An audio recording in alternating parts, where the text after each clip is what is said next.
Welcome to Not Starving Artist, the podcast. I'm your host, Brooke Benson, money coach and equity actor. I am your financial cheerleader, here to help you build your financial confidence and have power over your money. The best part, no budgeting or bi-weekly paychecks required. I went from being a broke BFA grad having weekly panic attacks about money to a financially confident, wealth-building actor and business owner.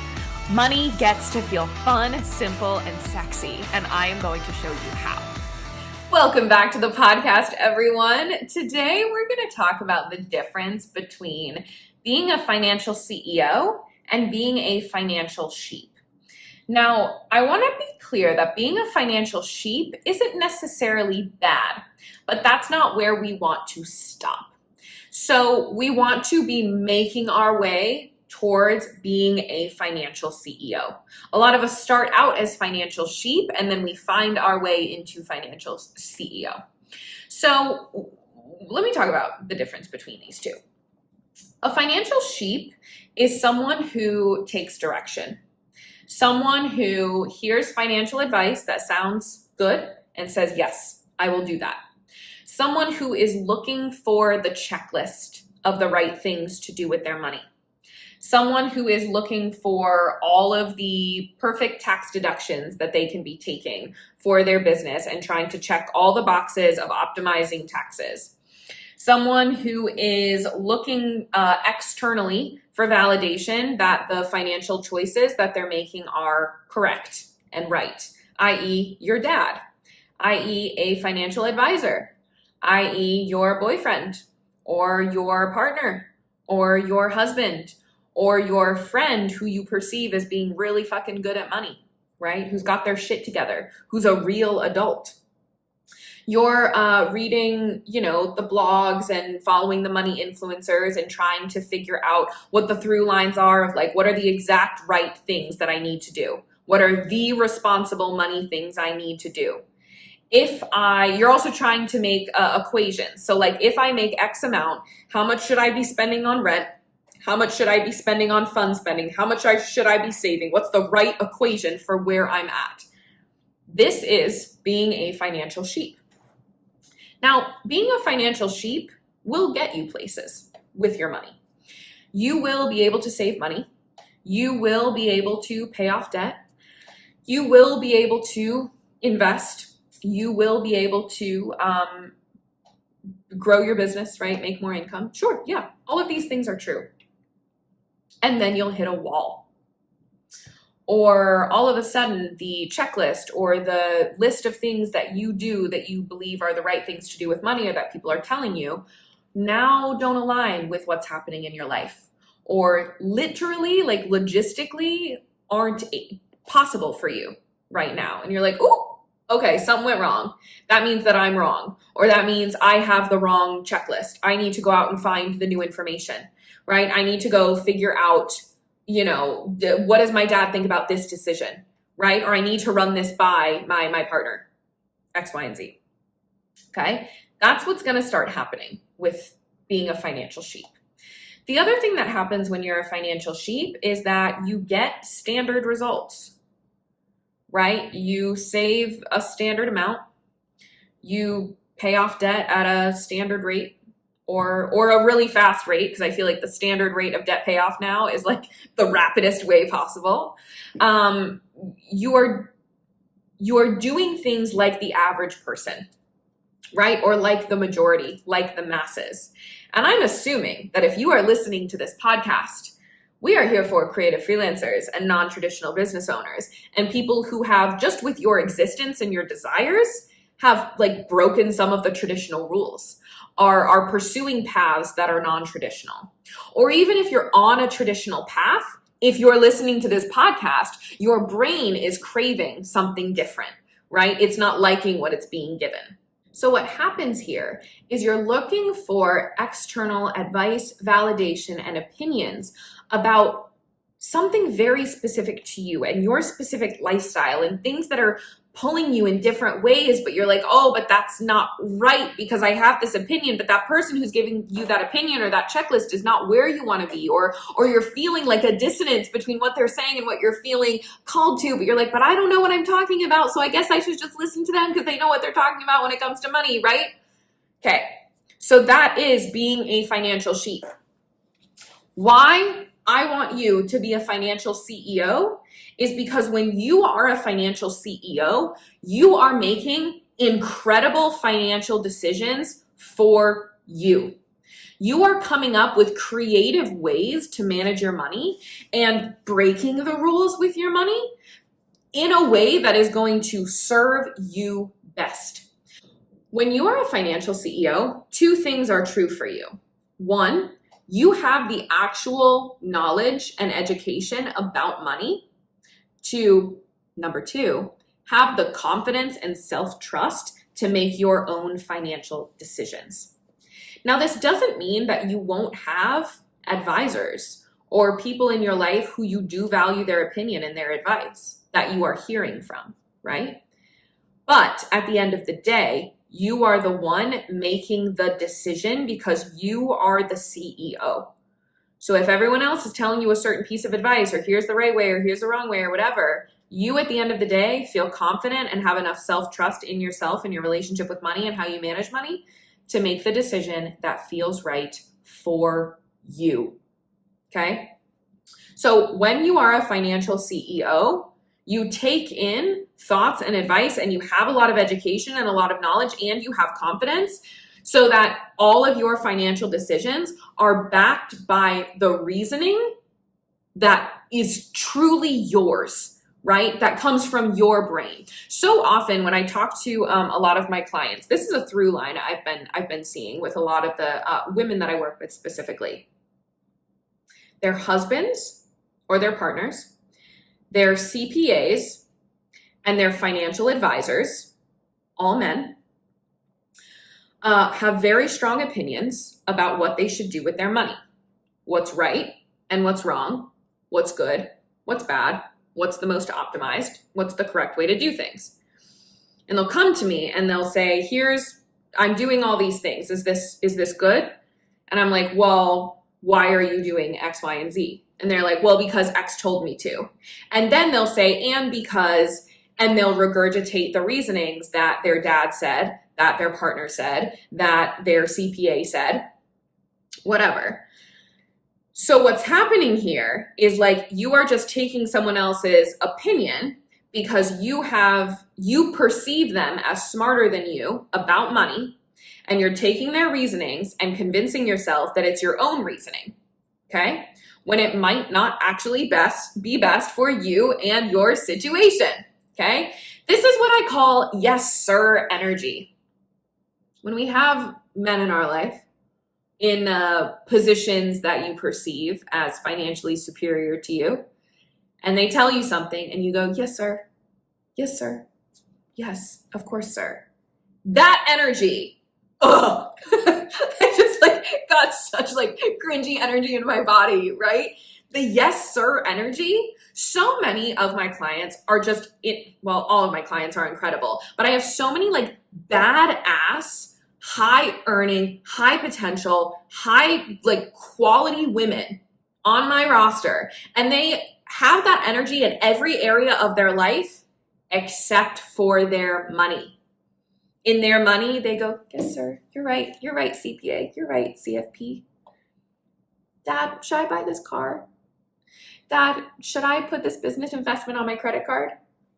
Now I'm exaggerating here, right? Let me reel it in a little bit. But that's the energy behind searching for external validation in these people who you perceive as being financially superior.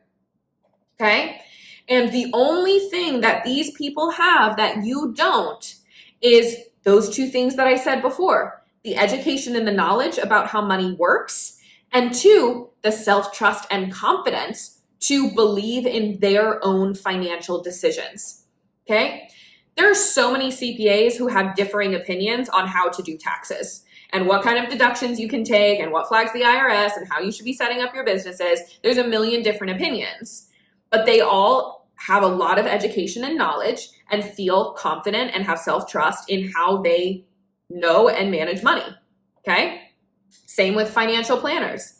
A lot of our dads have this same energy where they were the ones who were kind of put in charge of money with their families, right? When they started their own family and they were the breadwinner. And so they were put in charge of managing the money and knowing the money. And so, yes, they know things about money. And also they have the confidence and the self-trust of like being the breadwinner and being the one who does the money in the house. Or even a lot of, I have some clients who have husbands in finance, same energy, right? This does not mean that they know better than you. The only things they have that you don't are the base knowledge and education about money and self-trust and confidence to make their own decisions about money. Knowledge and education, easy to get. Easy to get. At Google University, okay? Yes, Google is the wild, wild west. We know this. And this is why with my one-on-one clients, they get a video training portal like explaining all financial concepts. Financial concepts are not hard to understand when they're explained in a simple way. There's a lot of financial jargon out there. A lot of people who do understand money, like it behooves them to make it confusing to everyone else, where it's like, yeah, gatekeeping, right? The financial stuff, we know this, okay? But to actually, the actual concepts, the stock market, investing, banks, cash flow, business structure, and paying yourself, all of these are quite simple concepts. You give me any one of these, I could explain it to you in like 3 minutes. I do it in my video training portal, right? Explain it all. Simply, you got it. So learning all of that, easy, simple. It's the second part, then knowing that you have just as much education and knowledge as, let's say, your dad or your partner or whatever, that you then get to have the confidence and self-trust to make your own financial decisions, okay? Because every single person on this planet is going to have different opinions about what the best things to do with your money are. I'm going to tell you right now, there are, I'm sure, a ton of money coaches and accountants and professionals who would fully disagree with how I manage my money. Just like I fully disagree with how I see some other people managing their money and doing things with their money, right? We all have different opinions. And so I want to teach you to have that confidence, right? And have that education to have that confidence. Like, I don't want you to just be walking around being like, I know I'm my financial CEO and I know exactly what I'm doing with money, but you like don't understand how the stock market works and you're investing with like blind confidence, right? Like that's that's like Patagonia college bro confidence. Like we don't want that. We want like standing in our power. We know our shit. We know it's not as complicated as you are making it seem, and we are making powerful decisions. Fuck you, we've got our own backs. Energy. That kind of confidence, okay? Now that doesn't mean that your dad isn't going to have good ideas. That doesn't mean that your partner isn't going to have a great opinion. That doesn't mean that your accountant or your financial planner actually does have some education and knowledge that you might not know. That's why I have an accountant, right? Because I don't know the ins and outs of the tax code, but I know I have a basic understanding of the tax laws and how taxes work. So when my accountant wants me to like make my full estimated quarterly payment, I say, nope, I'm just going to pay 100% of what I paid last year, and I'm going to put the rest into savings, and I'll pay the rest at the end of the year. Like I make that decision because I understand the basic taxes, but she's got my back on all that other nitty gritty stuff, right? Same with financial planners. I had a client who her financial planner does a check-in with her twice a year. And one of the things he asked was like, are you planning to buy a house in the next 12 months? And she was like, you know, I don't want to hear his opinion on this right now, because I don't want to be told what kind of house I can afford, because it's going to limit how I think about it and what I believe I can afford and what I desire. And also like, I just need to percolate with that thought. So I was like, so just write no on the form. Just tell him no. Nope, not planning it at all. And then if you decide 6 months down the road that you want a house, you're just going to email him and be like, hey, I'm getting a house. Here's the deal. Right? And then you can course correct. So like these people don't have all of this power over you. The only reason that they they have power over you right now, or that you feel yes sir energy, is because you are perceiving them as being superior to you financially. Okay? And it's going to take some work for you to feel that superiority in your own self. And again, there's education that's a part of this, but that's easy, right? And like, this is what I do with my one-on-one coaching clients. What we're doing is we're giving you that base education and knowledge, and I'm showing you that there's a whole scope of like right decisions with your money. We're walking you through decision-making processes. Like, I'm teaching you how to think about money. I'm not teaching you a checklist. I'm not teaching you the right things and the wrong things, the black and the white. Okay? I'm teaching you the questions to ask yourself. When my clients Voxer me a specific question or something, sometimes I'll throw it back to them and I'll be like, I'm going to give you my answer, but I want you to tell me what your gut says first. Or when they're like, how much should I put in this account? I'm like, give me your best guess. If you had to know right now, what would your answer be? More times than not, their answer is pretty damn close to what I would give them, to what I would suggest, to what I would give them as a jumping off point. Like, you know more than you think you do.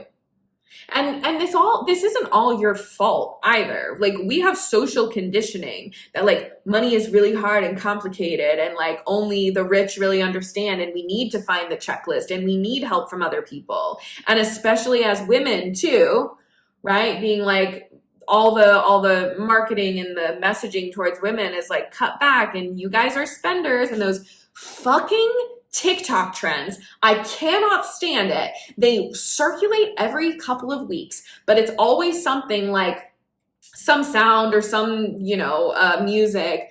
But the energy is like, gotta hide my Target purchases from my husband. Like, oh, right after, me and my husband had a talk about how we needed to budget or cut back spending. And then she's like, got all her Amazon packages.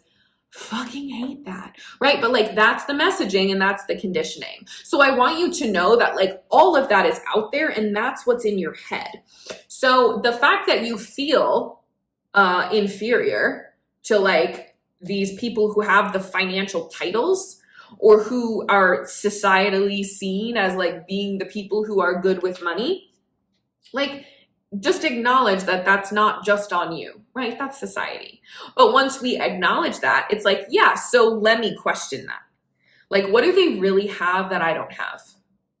And like, what do they have that I don't have? Just some education, some baseline knowledge, and maybe some literal tactical practice over the years of managing money. I can get that. I can have that, right? Like, you are worthy and fully fucking capable of being a financial badass, of making really powerful financial decisions, right?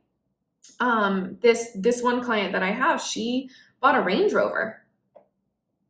Every man in her life would have told her not to do that, right? All of these men that she used to think, she doesn't feel this way anymore, right? She has stepped into financial CEO. All of these men would have told her that that was a bad idea.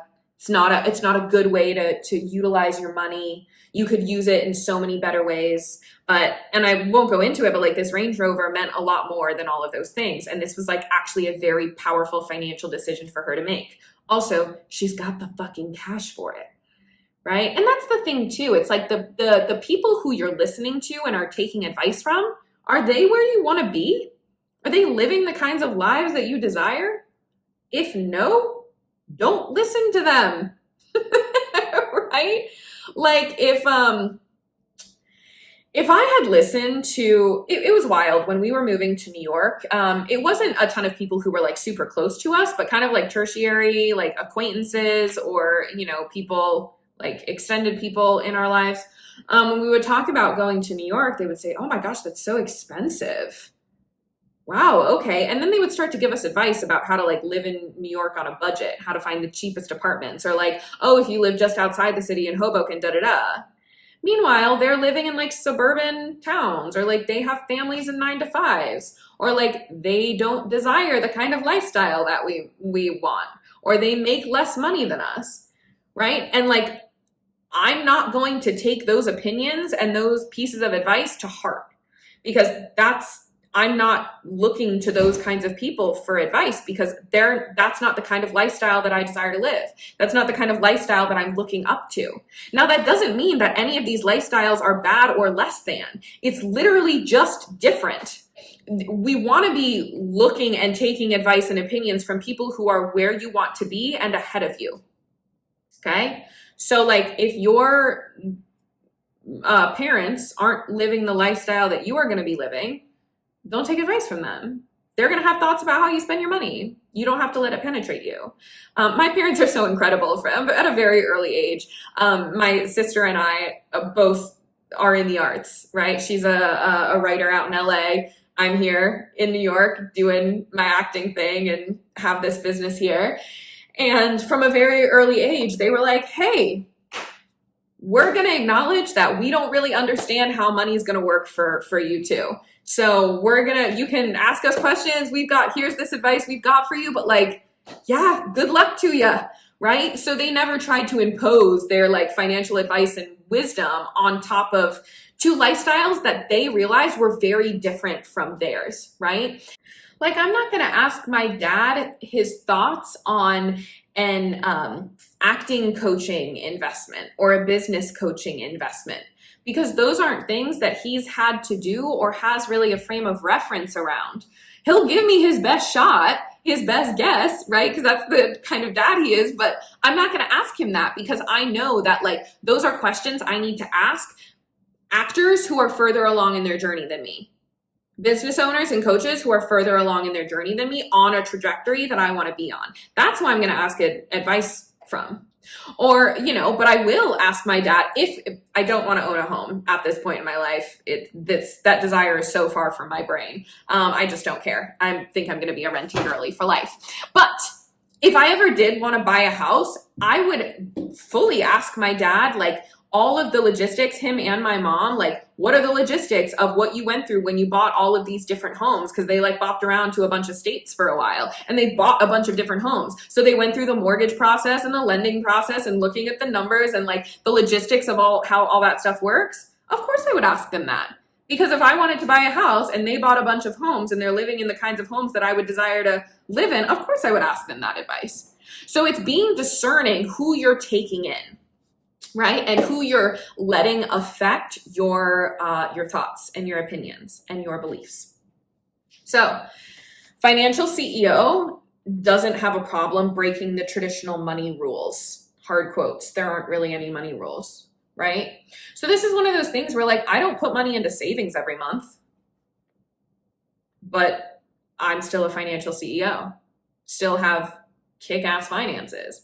But like the traditional rule is like you have to save money every month. But like, what if you didn't though?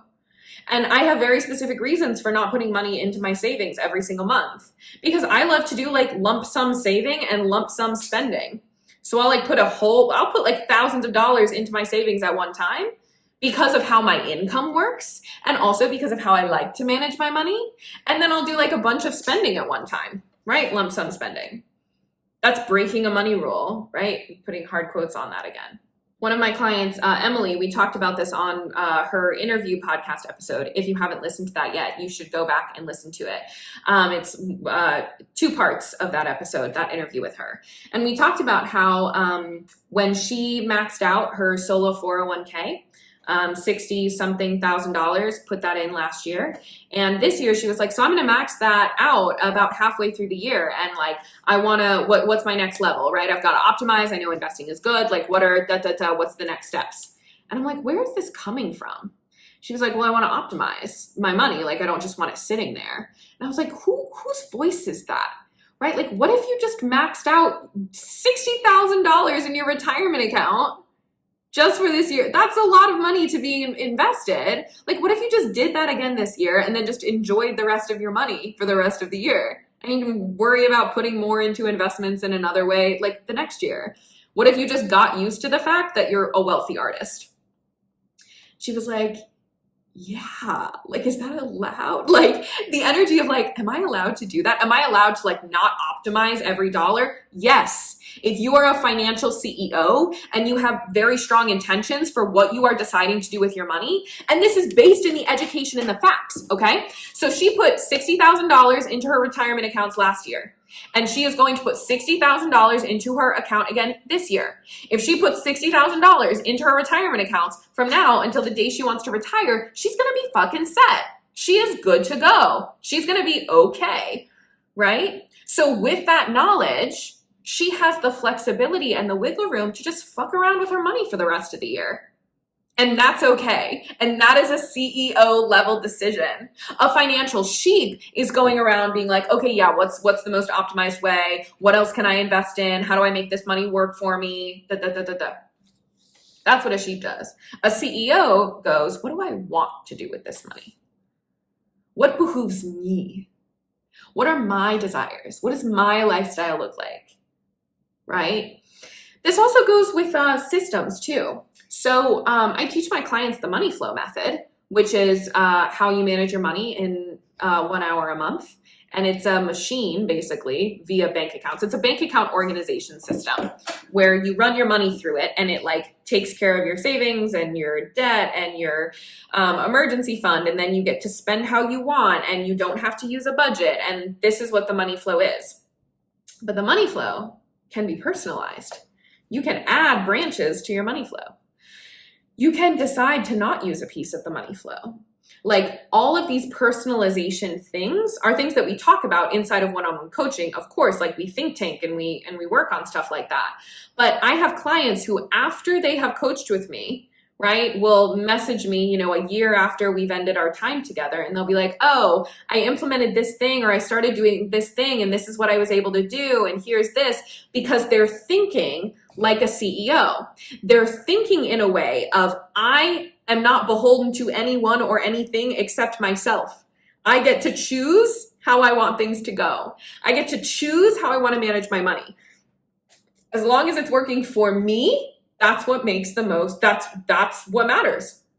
That's the only thing that matters, that it works for me and it makes sense for me and it feels good to me and my values and my goals and my lifestyle and what I desire. Okay? So we're not doing the yes, sir energy anymore.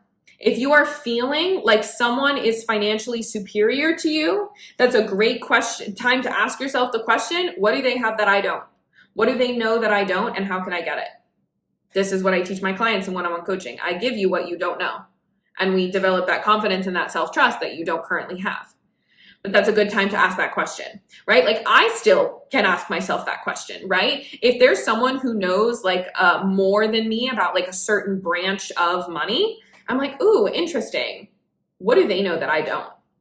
And then if I want to, I'll dive into it, right? Or I'll learn the baseline and then I'll hire them, i.e. my CPA, right? At some point, I will hire a wealth manager, right? When I have so much money that I just need someone to help me manage it and play with it, right? I will do that, but I will have a baseline understanding of my desires and my goals, and I can use them as part of my board of directors rather than a boss or someone who's telling me what to do. I am utilizing them, right? That's what I want your board of directors to be like. Being a financial CEO means you are in control. And this gives you a lot of power here too, because when you are a financial sheep, it can feel really like oppressing of like, oh, I have to stick to this budget, or like, oh, this spreadsheet, or like, oh, there's these external forces that are telling me what I have to do with money. Fuck you. And it activates a rebellious kind of like tantrum nature in you. When you have the mindset of a financial CEO, you're like, I can change this if I don't like it. Right? Like, if you've like decided you want to stick to a certain kind of like budget and budgeting template, and you're like, oh, I just can't stick to it. I just can't do it. I fucking hate budgeting. The financial CEO will just be like, oh, let's stop budgeting then. Let's stop budgeting. Let's do something else. I.e. what I did, right? And now what I teach my clients to do. But like things like that. You have that power to know, like, if something's not working, I can change it.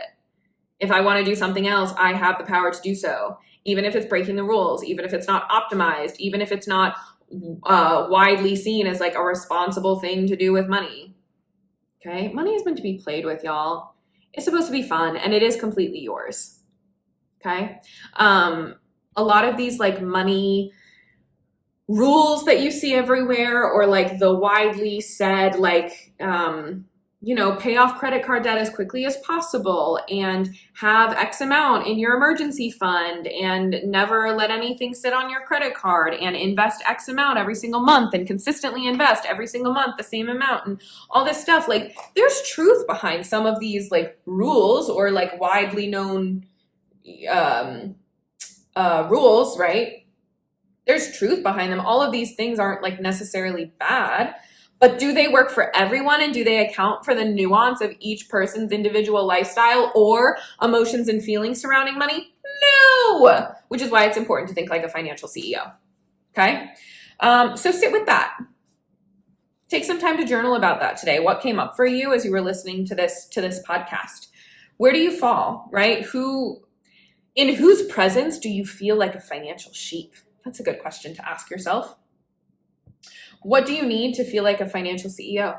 Ask yourself that question too. Percolate on those. All right, financial CEOs, I will talk to you next week. Thanks so much for tuning in. Come join me on Instagram for more on how to build a simple, sexy relationship with your money. My Instagram handle is @NotStarvingArtists. And if you want to dive deeper with me, head to the show notes to learn more about one-on-one coaching. If you love this episode, subscribe, leave a review, and share it with a friend that you want to get rich with.